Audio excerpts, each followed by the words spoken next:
함께 볼 하나님의 말씀은 전도서 3장 말씀입니다. 전도서 3장 1절에서 11절까지 말씀인데요. 우리 다 같이 찾으시면 자리에서 일어나서 함께 읽도록 합니다. 전도서 3장 1절에서 11절까지.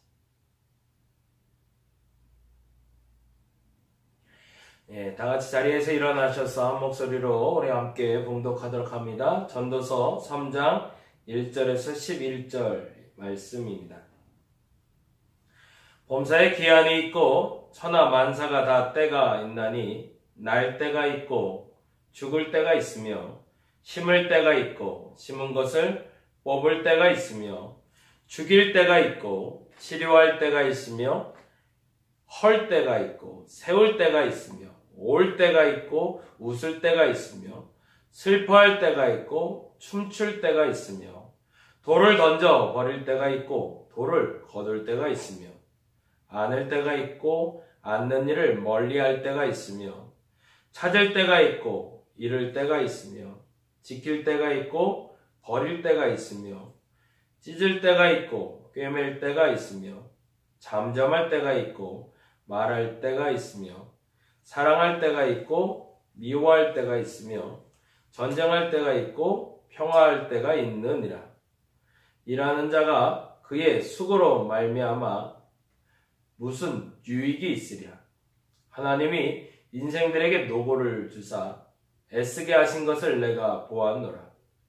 하나님이 모든 것을 지으시되 때를 따라 아름답게 하셨고 또 사람들에게는 영혼을 사모하는 마음을 주셨느니라. 그러나 하나님이 하시는 일의 시종을 사람으로 측량할 수 없게 하셨도다. 아멘. 아멘.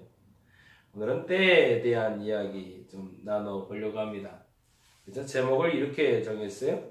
일을 할 수 있을 때 하는 겁니다. 일을 할 수 있을 때 하는 겁니다. 월요일 날은 그래도 가급적이면은 특별한 일 안 하고 가정에 좀 있으려고 하고 있어요. 그래서 월요일에 웬만한 특별한 경우가 아니면 가족들과 함께 시간도 보내고, 근데 평소에는 보지 않았던 TV를 문득 보게 됐는데 아주 재미난 장면을 보게 됐어요. 그 EBS에서 하는 방송이었는데 어느 태국인가 하여튼 뭐 약간 숲이 울창한 사원이 있는, 불교 사원이 있는 동네에 원숭이 무리에 대해서 동물들의 생태를 이렇게 보여주는 프로그램이었습니다. 원숭이가 어떤 종류인지 잘 기억은 나지 않네요. 근데 원숭이는 무리지어 살잖아요. 근데 무리지어 사는데 제가 첫 번째 본 장면은 서열 1위 수컷이 등장하는 장면부터 시작이 됩니다. 서열 1위의 수컷은 나이가 9살이래요. 그래? 그래서 이제 궁금해서 봤어요. 근데 서열 2위는 15살이래요. 서열 3위가 11살인가 그랬고, 서열 4위가 동일한 9살. 그래서 이 4마리의 원숭이가 이 무리지어 사는 이 원숭이 무리의 지도자들, 그리고 수컷들이었던 거죠. 그래서 이 9살 된 수컷 원숭이가 우두머리가 된 이유를 설명을 해 주더라고요. 원래는 이 15살 된 원숭이가 서열이 1위였는데 어느 날 힘이 쇠약해져서 싸움에서 졌다는 거죠. 그래서 결국에는 그 싸움에서 지게 됐는데 참 재미난 걸 보게 됐어요. 원숭이가 이렇게 털을 골라주는 장면 나오잖아요. 그런데 이게 아무나 골라주는 게 아니더라고요. 서열 1위한테 와서 할 수 있는 게 서열 2위고, 서열 2위 밑에 서열 3위가 4위가 와서 이렇게 하게 돼 있더라고요. 신기하더라고요. 그네들나로. 근데 재미난 장면이 나오는데 비가 엄청 오는 우기 때인 것 같아요. 이 우기 때 원숭이들이 이 우기를 지내기 위해서 나무 위에 올라가 있는데, 비를 피하기 위해서 나뭇잎 위에는 와 있지만 비가 몸에 젖으면 춥잖아요. 그러니까 다닥다닥 붙기 시작하는데 제일 중심엔 어떤 원숭이가 들어갈까요? 네, 가장 우두머리 9살짜리 가장 강하고 가장 우두머리 되는 이가 중심에 쓰더라고요. 그리고 다 둘러싸는 거예요. 그래서 둘러싸고 뭐 하는 거죠? 체온을 유지시켜주는데 그 중에 이제 그 서열에 들어오고 싶은 수컷 원숭이가 있는데요. 그 뒤에 숨어서 이렇게 이 털을 만지지도 못하고 붙지도 못하고 이렇게 멀찌감치 한 뼘 정도 딱 떨어져 있는데 붙지를 못하는 거예요. 그것도 참 무서운 서열 사회인 걸 보게 됐습니다. 그리고 나서 그 서열에서 밀리고 그 무리에 들어가고 싶은 원숭이를 중심으로 풀어가는 게 프로그램의 이야기였어요. 그리고 어느 날이 됐는데 이 떠돌이 원숭이 한 3마리가 와서 그쪽에 붙으려고 애를 쓰는 장면이 나오더라고요. 그 관찰자의 시점이 참 재밌는 것 같아요. 그래서 첫 번째 원숭이는 자꾸 이렇게 그 장면도 그게 진짜인지 가짜인지 모르겠지만 나무 위에 원숭이가 자꾸 올라가요. 수컷 하나가. 근데 그 장면을 보니까 맞는 것 같긴 하네요. 계속 기웃게 타면서 자꾸 뒤를 봐요. 근데 그 뒤에는 그 우두머리 원숭이가 있어요. 그러면 자꾸 저쪽을 바라보다가 우두머리를 봤다 그래요. 그래서 해설자가 그렇게 얘기하더라고요. 저 원숭이는 지금 서열에 끼지도 못하고 무리 가운데 들어가지도 못했기 때문에 무리 안에 들어가기 위해서 주인의 눈치를 보듯이 우두머리의 눈치를 보고 있는데 내가 너희를 위해서 지금 경계를 서고 있어 라는 걸 보여주기 위해서 나무 꼭대기에 올라가서 그렇게 실끔실끔 보고 우두머리 원숭이를 보고 있었다는 거죠. 이제 또 한 원숭이가 너무 재밌는데요. 원숭이 한 마리가 앉아있는데 새끼가 와서 막 뒹굴뒹굴 굴러요. 근데 그 새끼를 계속 꼼지락꼼지락 하면서 여기서 털을 골라주더라고요. 그 장면을 보는데 또 얘 실끔실끔 봐요. 그냥 뭘 보나 했더니 그 우두머리 되는 원숭이를 계속 쳐다보고 있는 거예요. 내가 이렇게 어린 새끼도 돌볼 수 있는 원숭이야 라는 걸 보여주는 거죠. 그런데 그 다음 장면이 더 재밌었는데 그 우두머리 원숭이가 그걸 가만히 쳐다보고 있다가요. 얼마 되지 않아서 이렇게 성큼성큼 가버려요. 그래서 더 웃기지도 않은 일이 벌어지는데 그 새끼를 돌보던 원숭이가 새끼를 버리고 딴 데로 가버리더라고요. 이 우두머리 마음에 안 들었던 걸 알게 된 거죠. 또 한 마리 원숭이가 나오는데 이 원숭이가 나왔을 때는 장면이 조금 달라졌어요. 새끼 하나가 길을 잃었어요. 그래서 혼자 쪼그리고 앉아서 엎드려 있는 거죠. 앉아있지 않고 바짝 엎드려서 벌벌벌 떨고 있는 새끼 원숭이를 보여줍니다. 근데 이 새끼 원숭이가 벌벌 떠는 것을 보고 그 무리에 들어오지 못했던 원숭이 한 마리가 성큼성큼 다가가요. 그러고 나서 그 새끼 원숭이를 이렇게 안아주네요. 그리고 한참이 지나자 암컷 원숭이가 오고 그 압이 되는 원숭이가 옵니다. 그러고서 슬슬 이렇게 툭 건드리더라고요. 그래서 저 새끼 원숭이를 봐주는 바람에 쟤는 저 무리에 들어가야겠구나 생각을 했는데 갑자기 이 수컷 원숭이하고 암컷 원숭이가 이빨을 드러내면서 확 하고 물려고 하는 거예요. 그래서 깜짝 놀라서 그 무리에 못 들었던 원숭이가 도망을 가더라고요. 그러면서 그렇게 얘기를 하네요. 해설자의 관찰자 시점에선 저 원숭이가 오해를 받았다는 거예요. 새끼를 보호해주고 있었던 것이 아니라 새끼를 데려가려고 위협하려고 했던 걸로 비춰졌던 거죠. 그래서 결국에는 무리에서 또 들지 못하고 멀찌감치 떨어져 있습니다. 근데 재미난 일이 또 벌어지는데 며칠 후에 그 새끼를 보호했던 원숭이가 멀찌감치 있고 그 새끼와 그 어미 되는 그리고 아비 되는 원숭이가 셋이 이렇게 앉아 있어요. 그리고 이렇게 멀찌감치 있는데 어떤 일이 벌어졌을까요? 그 새끼 원숭이가 갑자기 자기를 보호해줬던 원숭이가 또 달려가는 거예요. 그리고 품에 푹 하고 안기더라고요. 그때부터 마음을 얻기 시작했겠죠. 근데 그 다음 장면이 또 나왔어요. 무화과 때가 되면 이 무화과 열매를 쟁취하기 위해서 전투가 벌어진답니다. 그리고 이 전투가 벌어질 때 드디어 서열이 결정이 된대요. 이때 비로소 그 수컷들의 역할이 나타나는데 맨 선봉에 서서 그 무리를 지켜내고 무화과를 지켜냅니다. 한 해의 그 수확물을 지켜내는 것이 그들의 역할이었던 거죠. 그리고 나서 때로는 무리지어 왔던 혹은 떠돌이들이 와서 그 서열 다툼에서 승리하게 되면 그 서열 안으로 들어오고 무리 안에 들어올 수 있지만 거기서 떨궈져 나가면 서열 안에 있더라도 버림받게 되는 결과가 있다고 하네요. 그 중에 새끼를 돌봐줬던 그 원숭이가 드디어 그 전쟁에서 선두에 서게 됩니다. 그리고 무리지어 온 또 다른 원숭이의 무리를 이겨내는 장면이 나오며 그 서열 안으로 들어가서 그 다음 장면은 뭐게요? 여러분 아실 수도 있을 것 같은데 그 우두머리 된 원숭이 옆에서 털 골라주고 있더라고요. 이제 서열 가운데 들어왔다는 얘기죠.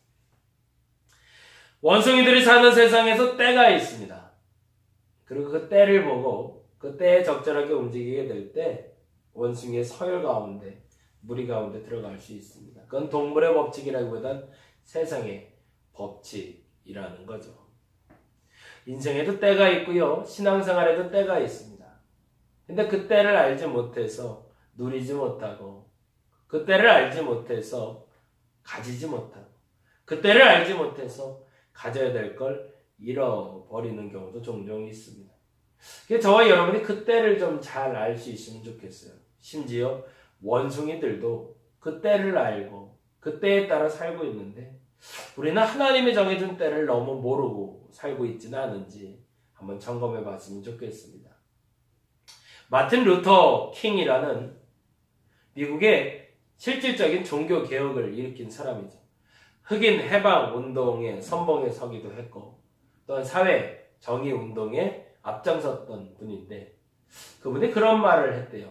30대 젊은 나이에 연설을 하며 설교를 하는데 조금 극단적인 얘기긴 하지만 그렇게 얘기를 합니다. 내 나이 38. 지금 내가 해야 할 일이 있습니다. 그리고 나는 그 일을 할 겁니다. 근데 만일에 여러분 나이 30대에 여러분이 해야 될 일을 알게 되었는데 그 일을 하지 못하고 지금 나이 90이 되었다면 죄송하지만 이렇게 표현을 해요. 이거 극단적인 경우입니다. 여러분은 이미 38세에 죽은 겁니다. 그리고 여러분의 60년은 죽은 상태에서 살아간 인생입니다. 그때 해야 할 때 하지 못했다면 그리고 그때 외쳐야 될 때 외치지 못했다면 그 시간 이후로 나머지의 시간은 죽은 인생입니다. 라고 얘기하더라고요. 굉장히 무서운 얘기. 이 얘기 이제 수요일날 우리 기도회 때 나눴는데 우리에게 주어진 시간에 그 일을 하지 못하면 그 연결고리가 되는 다음 날은 열리지 않는다는 거죠. 내가 만일에 지금 해야 될 일을 하지 못한다면 나머지 시간은 잃어버릴 수도 있다라는 위기감? 거꾸로 말하자면 지금 내가 감당해야 될 그 일을 감당한다면 앞으로 시간이 내게 허락된다는 기대감을 가지고 우리는 살아가야 된다는 겁니다. 그렇다면 신앙생활을 하는 사람은 그 일의 시작점에 무엇을 해야 될까? 그 큰 세 가지가 있습니다. 첫째는 머리로 깊이 고민해야 합니다. 머리 쓰지 않고 일하려고 하지 말아야 됩니다. 뭔가 하고 싶은 생각이 들면요. 머릿속에 여러 가지 생각이 들어요. 지난 월요일날 우리 큰아이하고 작은아이하고 잠깐 어딜 다녀왔는데 작은아이가 차를 타고 오면서 가만히 있길래 왜 그래? 얘 자나? 그랬는데 자는 것도 아니고. 근데 그런 얘기를 해요. 갑자기 이러한 이상한 생각이 들었대요. 우리 작은애 그런 표현 많이 하면 이상한 생각이 들었대요. 무슨 이상한 생각이 들었어? 라고 얘기했더니만 갑자기 상상 속에서 한 세상을 봤는데 그 세상에서 뭐 로봇이 나오고 사람이 나오고 그래서 뭐 어떤 전쟁에서 마지막에 그 사람이 전쟁에 이기는 이야기에 대한 스토리 한 이야기가 생각이 났나 봐요. 그래서 그 얘기를 이렇게 잘 정리해서 얘기를 해야 되는데 그게 잘 안 되니까 이렇게도 얘기했다가 저렇게도 얘기했다고 막 그렇게 얘기하더라고요. 그래서 엄마가 지혜롭게 얘기를 해줬어요. 차 타고 오면서 그거 한번 정리해봐라. 지금 어렸을 때 정리된 그 생각이 어른이 돼서는 할 수 없는 생각인데, 그런데 지금 잘 정리해 놓으면 나중에 어른이 되었을 때 참 재미난 이야기, 책이 될 수도 있겠다. 그랬더니 잠자기 전에 열심히 정리해서 조그만 그림책을 하나 만들더라고요. 어린아이의 마음속에도 무엇인가 생각이 나면 그에 맞게 움직여야 될 때가 있습니다. 근데 그때를 놓치면 기대를 놓치는 것이고, 그때를 놓치면 후회를 얻게 된다는 걸 우리가 다시 한번 점검해 볼 필요가 있습니다. 근데 더 중요한 건 머리로 생각을 해야 된다는 거죠. 아무리 고민해도 답이 나오지 않는다고 말한다 할지라도, 앞서 말씀드린 대로 우리 작은 아이가 그 고민을 하는데 너무너무 흥분이 되고 재밌는 거예요. 왜 재밌었을까요? 내가 꿈꾸던 것들이 자꾸 다음으로 나가니까. 무엇인가 계획하고 있다면 머리로 깊이 고민하시기 바랍니다. 여러분이 가지고 있는 지적 능력을 최대한 활용하시고 지혜롭게 결정할 수 있도록 여러분의 머리에 생각을 가득 채우시기 바랍니다. 그래서 어떤 자는 그런 얘기를 하네요. 한 번도 미쳐보지 못한 사람은, 무엇인가에 미쳐보지 못한 사람은 무엇인가에 한 번도 최선을 다해 살아보지 못한 사람이라고. 어쩌면 우리는 그런 인생을 살고 있을 수도 있습니다. 머리가 터질 것처럼 가득 차는 경험을 하지 못한 사람은, 무엇인가를 해결하기 위해서 끙끙 앓아보지 않은 사람은 아직도 무엇인가를 최선을 다해 살아보지 못한 사람입니다. 아이들 때문에 머리가 아파 죽겠어? 그건 아이들을 위해서 최선을 다해 살고 있다는 뜻입니다. 골치 아파 죽겠어? 라고 고민하는 문제가 있다면 그것은 여러분 감사하시기 바랍니다. 여러분이 그 일을 위해서 지금 최선을 다하고 있다는 뜻입니다. 근데 두 번째, 더 중요한 것이 있습니다. 내가 머리로 깊이 고민하는 것도 중요하지만 그 고민하는 모든 것들을 기도로 쏟아낼 수 있어야 됩니다. 우리는 신앙인이기 때문에 그렇지만 하나님의 바른 뜻을 묻기 위해서 그러합니다. 제 기도 노트에 보면 처음에 준 단어가 있고요. 그 단어를 가지고 풀어낸 수많은 생각들을 적어놔요. 근데 그 생각들을 가지고 하나님 앞에 기도로 나아갑니다. 중언부언도 하기도 하고 이런 얘기도 하고 저런 얘기도 하고. 그러면 처음에는 너무 부풀게 너무 기대를 가지고 시작했던 그런 일인데요. 기도하다 보면 사그러들 때가 있어요. 그러면 해야 될까요? 말아야 될까요? 안 하는 게 맞습니다. 그냥 허황된 꿈이에요. 근데 만일에 계속 내가 불편하기도 하고 걱정되기도 했는데 머릿속이 정말로 빠개질 것처럼 고민이 되고 끙끙 앓고 그래서 최선을 다하고 있는데 어느 날 활짝 열리며 기도하면서 새로운 길이 막 열리기 시작해요. 그럴 때는 그 일은 주님이 하라 하신 일인 줄 알고 행하시면 됩니다. 근데 또 하나 여기에 중요한 게 있어요. 머리가 터질 만큼 복잡하고 골치 아플 만큼 고민을 많이 했던 그 문제를 기도로 나아가게 되면 기도를 통해서 하나님은 내게 평안을 주시고요. 또 하나 하나님이 허락하시는 게 생겨요. 그게 뭐냐면 열정입니다. 일이 부담이 돼서, 일이 짐이 돼서 시작하지 않으시기 바랍니다. 여러분이 하고 싶은 그것이 여러분에게 고통으로 다가온다면 시작하지 마셔야 됩니다. 근데 그것이 기대가 되기 시작하고 여러분을 들뜨게 하고 여러분을 기분 좋게 하고 여러분에게 평안을 주고 하나님이 열정을 허락하신다면 그 일은 하나님에게 맞는, 하나님 뜻에 맞는 일임을 믿고 나아가시면 됩니다. 근데 순서가 있어요. 머릿속으로 하나님은 먼저 생각을 주실 겁니다. 그리고 생각할 때마다 기분이 좋아질 겁니다. 행복할 겁니다. 근데 그걸로 마치지 마시고 머릿속으로 생각하다가 기분이 좋아지면 그 다음에 기도로 나가시기 바랍니다.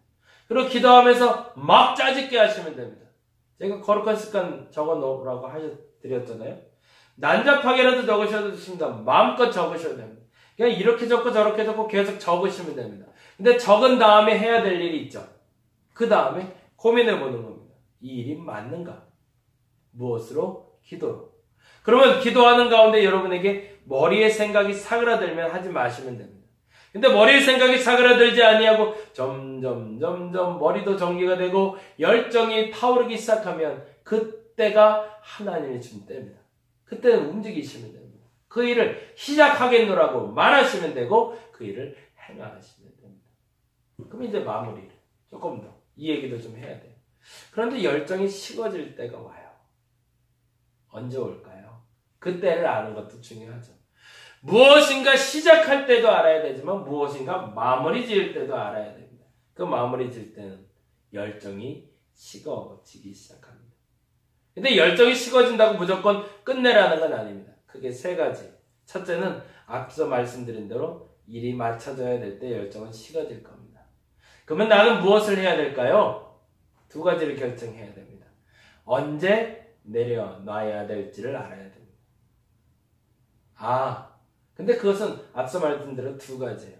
언제 내려놓을지를 안다는 것은 내가 이제 정리해야겠구나라고 생각하는 것이기도 하지만 또 하나는 누군가가 나를 배신해서 일할 사람이 생겼구나라는 것을 아는 것을 말합니다. 근데 또 하나가 있어요. 열정이 식어질 때. 일이 이제 맞춰질 때 열정이 식어지기도 하지만 또 하나 매우 중요한 건 내가 무언가를 잘못하고 있을 때 열정은 식어집니다. 그럼 그때 뭐 하면 될까요? 다시금 머리가 터지도록 고민을 해봐야 되는 겁니다. 최선을 다해서 미치도록 쟤는 저에 미쳐있어 라고 생각이 들 만큼 열정적으로 준비를 해보는 겁니다. 다시. 그리고 어디로 나가면 될까요? 기도로 나가셔서 다시 열정을 주실 때 시작하시면 됩니다. 근데 안타깝지만 우리는 그 열정을 가지고 시작했다가 낭패를 보기도 하고 머리를 고민하며 시작했다가 낭패를 보기도 합니다. 그 중간에 기도가 필요합니다. 하나님께 아뢰시고 하나님의 아뢰교 하나님의 주시는 응답에 따라서 머리로 고민하시고 가슴에 열정을 담아서 여러분에게 허락하신 그 일을 감당하시기 바랍니다. 그것이 직장일 수도 있고 결혼일 수도 있고 여러분의 삶의 터전에서 여러분이 결단해야 될 문제일 수도 있습니다. 그러나 이 모든 것들은 이 머리와 이 가슴과 그리고 나의 영을 통해서 하나님이 역사하여 주실 겁니다. 그리고 마지막에 혹여 여러분의 열정이 식어지기 시작하는데 그때 아무런 흠과 죄도 발견할 수 없다면 여러분 기쁜 마음으로 그 자리를 떠나 주시기 바랍니다.